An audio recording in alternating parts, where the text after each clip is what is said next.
Hello everyone, thank you for tuning in. Tully Burnalot here, coming to you straight with another quick look at Spellweaver. One trading card game created by a development team called Dream Reactor, situated in Sofia, Bulgaria. It is currently in closed beta. As you can see in the bottom, it will go, the start of the open beta is postponed by 3 to 6 weeks to late May, early June. So it's currently already greenlit on Steam, despite the fact that it's still in closed beta. You can, of course, go to the website, which will be in the description, and I will give you the I'll give you the website. So if you do wish to go and try it, you can try out for the closed beta. However, keep in mind that all your accounts will be reset by the time you hit open beta in order to make everything fairer, which, mind you, is a very, very, very, very good choice on the part of the developers. So, for anything else, let's look at the options menu, shall we? System options, and that's pretty much it. Music sound on or off, full screen mode on or off. That's pretty much it. Then again, closed beta, still not finished. And of course, everything else. For the sake of disclosure, I was given a couple of extra keys in addition to the key to unlock the game. One of them gives me daily gold and daily cards, and the other one gives me a special deck. Basically unlocks a really big deck that I've been using and I like, but whatever. Apart from that, you can redeem your key if you so have to. You can replay the tutorial, you can switch user, quit the desktop, and close. That's pretty much it.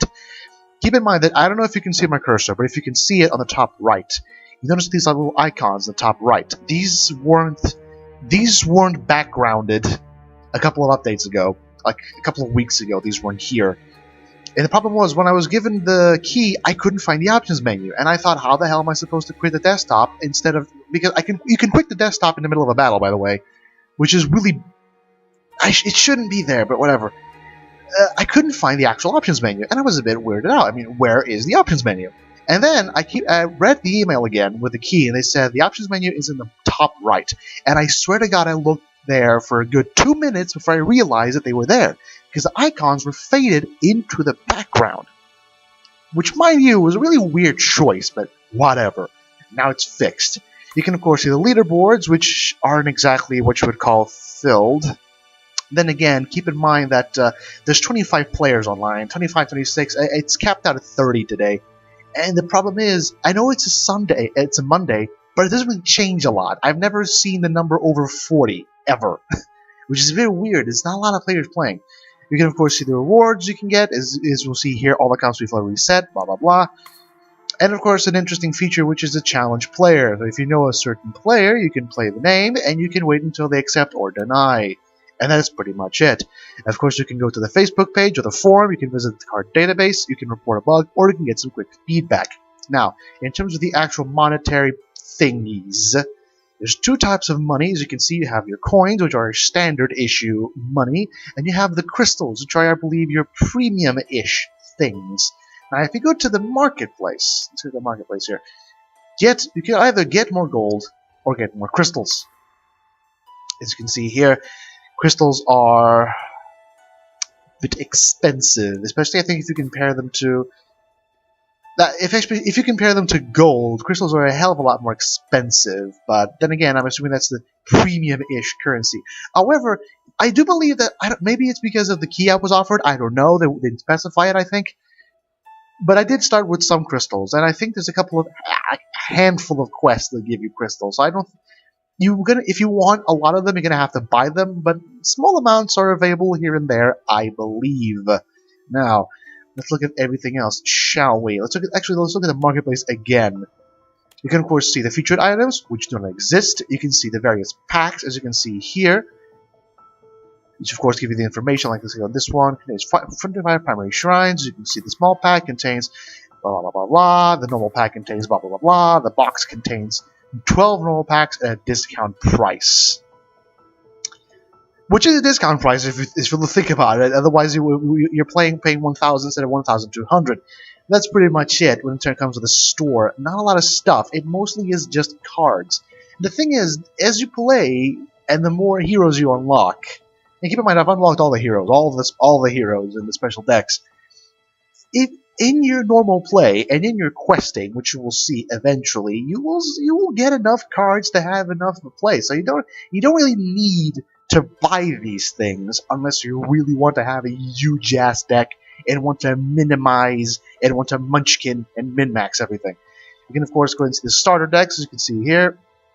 There are 6 special types of decks. You see the Undead Hordes, Vampiric Implant, Goblin Assault, Elven, Spectral Power, and Angelic Legions. Keep in mind, of course, these are additions to what you already have. I think I might actually buy this one.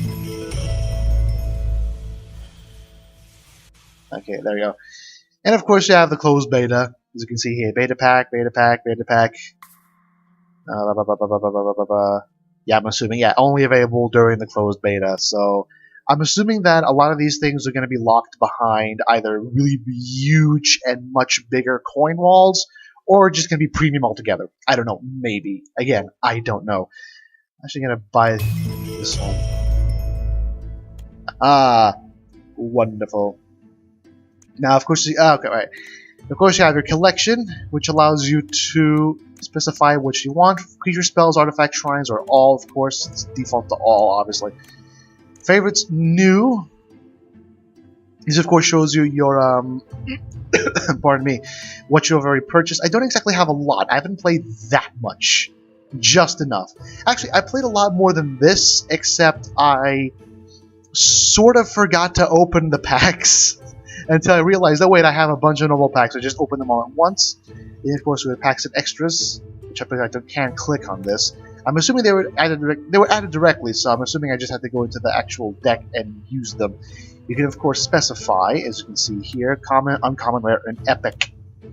Different types of... oh, thank you. Different types of cards, different types of... Whoa, what the hell? Oh, I see. I see. Interesting. Appears I've unlocked a hero. Lovely.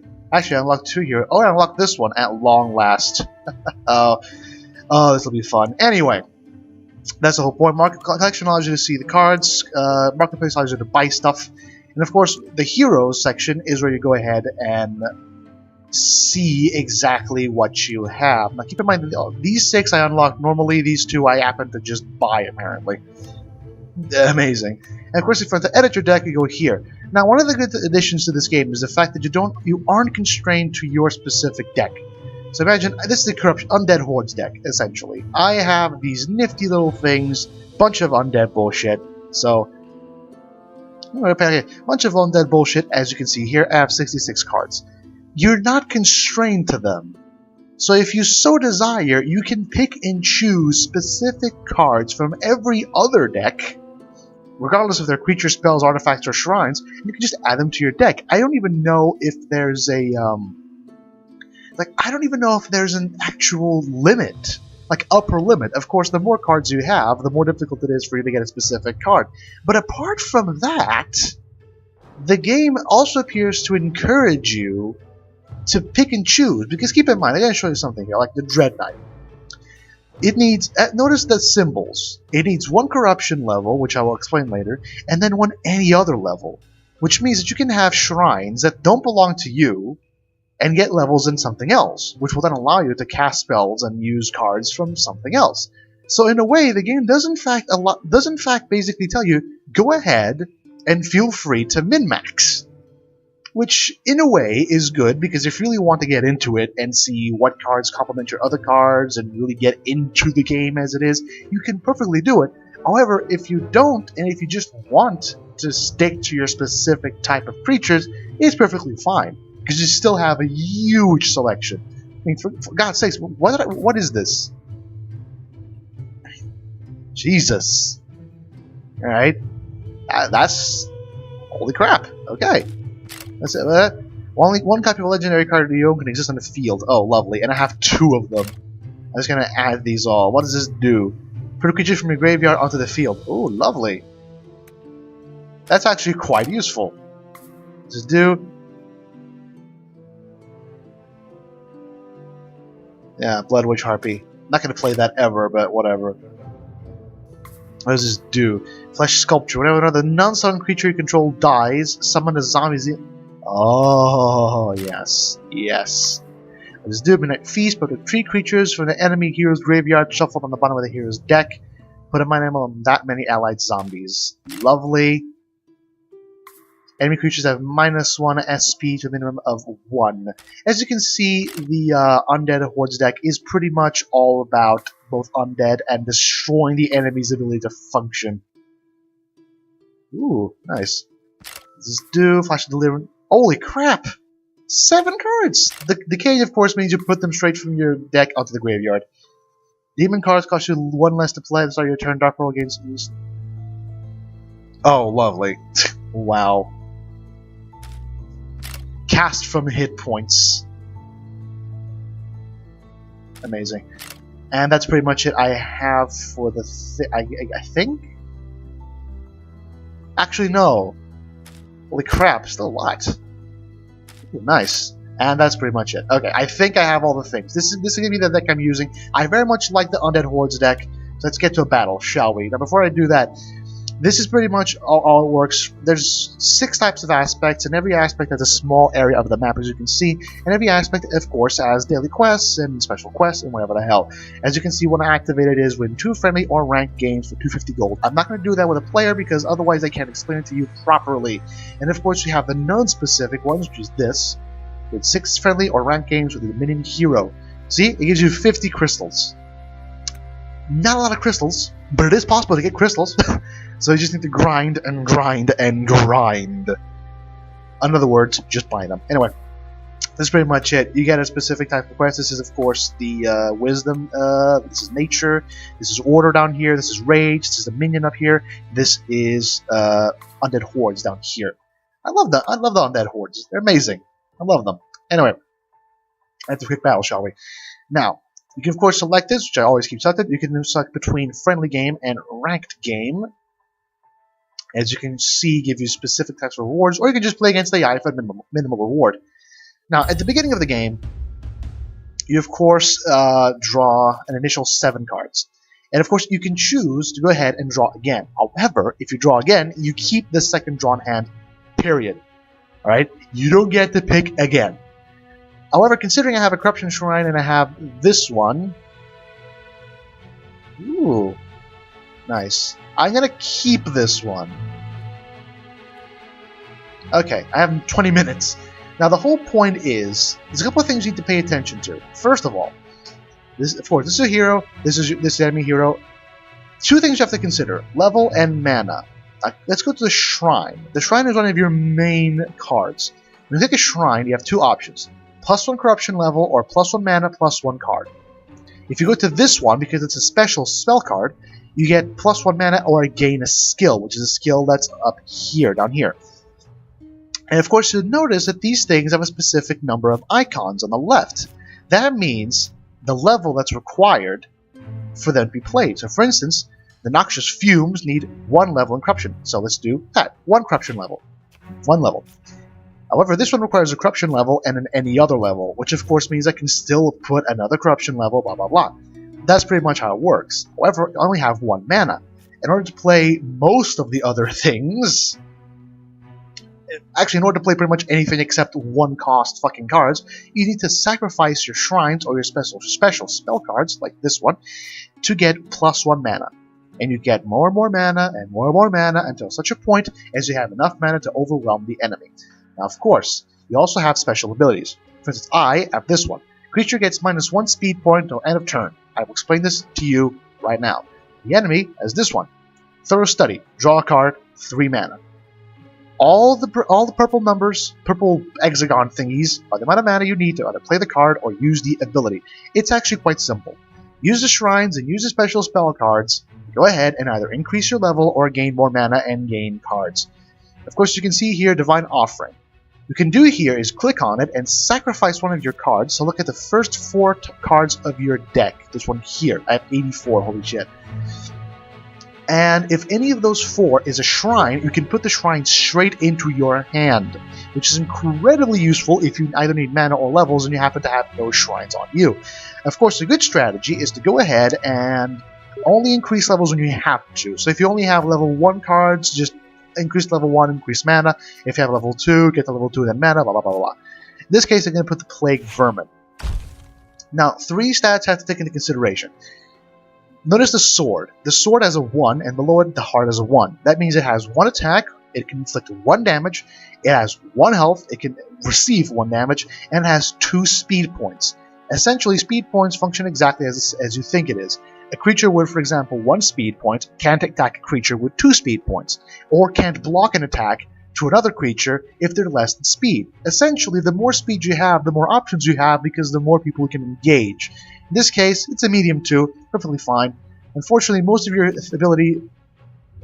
and sleep, of course. Notice this one takes 2 mana. So what I'm going to do here is going to gain 1 mana, gain 1 skill. I got 1 skill. Next time an enemy creature dies this turn, summon a zombie legionnaire creature onto the field, which of course requires 2 levels. I'm going to play this one. An infected survivor dies, summon a zombie legionnaire onto the field. Also notice that this one has 3 speed, which means it can block and attack faster than the Plague Vermin. It's also very nice when you want to block attacks. I think I can show you that eventually. Hopefully I'll be able to show you. Just use that one. There we go. Done. Yes. Of course, instead of manually attacking everything, also this guy can attack this under sleep, amazing. Instead of just doing that, you can of course... there we go. Mouse is a bit weird. You can of course click this button. Attack enemy hero with all your creatures. And it'll automatically take all the creatures that can attack the enemy hero and attack with them. Of course, there's 2 lines, as you can see here. There's a front line, which is basically the line that can be attacked, and you have the back line, the support line. This is basically where all the support type cards and creatures go. They can't be directly targeted unless by specific abilities, but they also can't attack, as you can see here. In order to use them, you need to go forward, and then you have to attack. There you go. So I've done a whopping 1 damage to the enemy hero. Lovely. Also keep in note that pretty much every card has a special ability or a special status effect associated with them. Like sacrifice Plague Vermin, a creature gets -1 attack, -1 health till the end of its turn. It is possible to kill people with this. So I could sacrifice my Plague Vermin to sacrifice my very own infected survivor to get a zombie legionnaire in his place. As you can see here, when Rotting Remains engages in combat, put a weakness emblem on it at the end of that combat. That means it loses a weakness emblem, makes the creature lose 1 health and 1 attack. A Might emblem, on the other hand, makes the creature gain 1 health and 1 attack. Ooh, got a Rotting Zombie Giant. Nice. I got 2, so I'm going to sacrifice for 1 mana and 1 card. Flash of Delirium. Each hero to case 7 cards. What that means is it takes 7 cards from the top of the deck. Boom. Into the fucking field. Lovely. Huh. Now I just attack. It's fine. When I do that to me as well, because I have a lot of abilities that allow me to go into my graveyard and get more and more cards from it while the enemy doesn't. Which is incredibly amazing, mind you. Ah, fucking amazing. I'm not gonna ready. That means, as you can see here, Lightning Elemental, fastest speed. Lightning Elemental enters the field, shock an enemy creature. As you can see here, now it's not ready. I can't use this one. Of course, I can sacrifice the Plague Vermin to kill the Elemental. And there we go. What I'm going to do here is take the Rotting Remains, because I hate using the Rotting Remains. They're horrible. I'm going to use that, sacrifice, get 1+1 card, +1 mana. I'm going to put a Zombie Giant, which is incredibly powerful and incredibly resistant. However, it has only 1 speed. See, I want to wait until they attack because I want to show you how it works. Sacrifice another Rotting Remains to get yet another Corruption Shrine, and this one I'm going to increase for 1 because I want to have my Hydra. Let's do that. Ah, see, there you go. When it comes to battle, as you can see here, the enemy can block your creatures, assuming they have better speed. So I ordered my Zombie Giant to attack his enemy, the enemy hero, and of course the Force Mage Protector, because he had more speed than my Zombie Giant, could intercept the attack. And that's pretty much how blocking works. You intercept attacks with creatures or cards with more speed.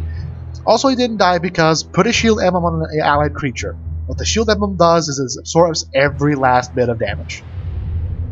This is why I hate Wisdom, because of the freaking fucking sleep. As you can see, he ordered his creature to attack my hero. Now, I can either use a card, an instant spell card, to destroy him, or I could use this one.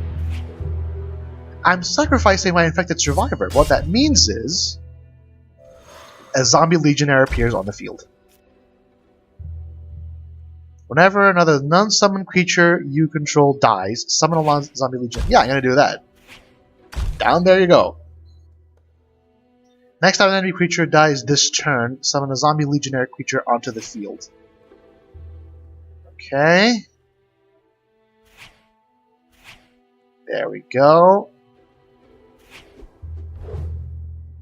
I think I can do that. I think that'll work. There we go. And it worked. And now I got an extra zombie legionnaire. Amazing. And this is pretty much how the undead hordes work. Oh dear. He's gonna die, isn't he? Yep, he's gonna die. God damn it. Flash Freeze reduces health by 1, and it also means that if you get attacked in that round, it completely destroys the creature, which I should have thought about before.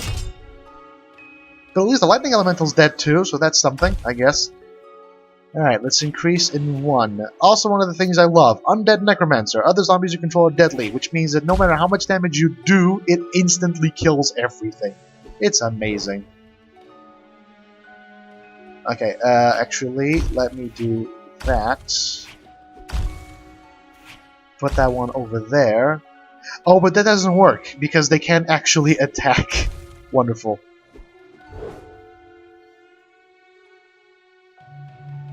No, nothing? Okay. Douche and douche. There we go. Mesmerizing Spirit forces the enemy hero to lose a card. That's pretty much the whole game, essentially. Cards, spells, artifacts, galore. Can I... Yeah, sacrifice the Mesmerizing Spirit. Pretty much the Mesmerizing Spirit I only use to make the enemy sacrifice a card anyway, so fuck it. And as you can see, it wasn't summoned, so I get another Zombie Legionnaire. Sacrifice that, put it there. This is pretty much how every Undead Hordes game eventually works out. You essentially drown out the enemy. And because these are all summon cards, they're not counting towards my total, so yay, lovely. I don't have to worry about a fucking thing. Consume spirits. So minus X attack, minus X HP. Take that from that one. Boom. Amazing. And I win. Douche and douche. Quite simplistic, but quite fun. And you win 25 gold because it's against AI. And that's pretty much the whole game right there. Things to take into consideration. Speed of your characters and your speed of your creatures, of course, means you can attack a higher speed creature with a lower speed creature, health, attack, and of course the whole mana and level system. Depending on your type of gameplay, and in fact, depending on the type of deck you're using, especially if you're using the Rage card, which needs to have a lot of mana in the beginning, your playstyle needs to differ. Are you more conservative? Are you less conservative? Are you more offensive? Are you more defensive? Yada yada yada yada yada. Of course, I'm assuming it's a problem that's endemic to the genre because, you know, you pick cards randomly.